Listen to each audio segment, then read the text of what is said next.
Hi, welcome to another Video Insight.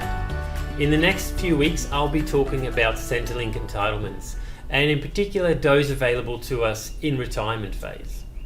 Now, before you tune out because retirement is way down the track and you don't want to think about it, it's worth educating yourself on things like the age pension, because there are things you can do to optimize your entitlements, and planning for this can start way before retirement.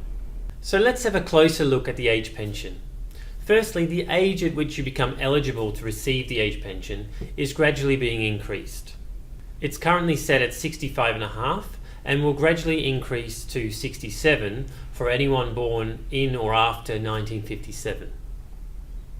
And the amount you'll get is subject to both the income and asset test, but will also vary depending on whether you are a homeowner and whether you are single or a member of a couple. So there's a few variables that come into play. But let's say, as an example, you're a member of a homeowning couple and you've got no other source of income other than some investment income from your superannuation, say. And let's also assume that all your assets are considered to be financial assets, which means they're deemed under the income test and assessed under the asset test. So let me show you a graph that will plot your age pension entitlements based on both the asset and income test.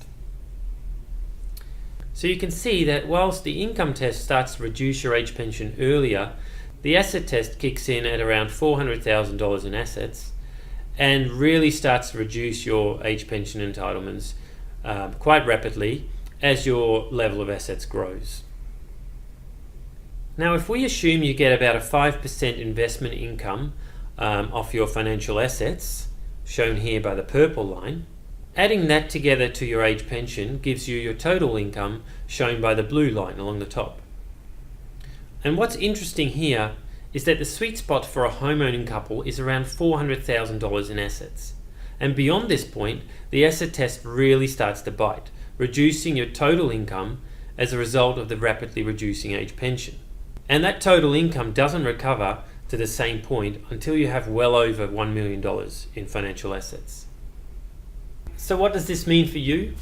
Well, it means that if your total financial assets are likely to be in excess of $400,000, but less than about $1,060,000, then you'll receive less total income than someone who's only got the $400,000 in assets. This is no doubt the government's way of making us dig into our own pockets a little bit more if we do have significant assets.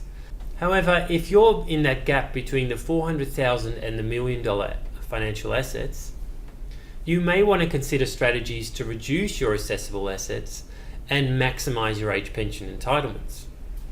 Arguably, the best way of doing this is to renovate or extend your home and put some money into your home. Your home, of course, is exempt from the asset test, so any money you put into your home becomes exempt under Centrelink. But you do, of course, want to make sure you're adding value to your home so you don't lose that capital.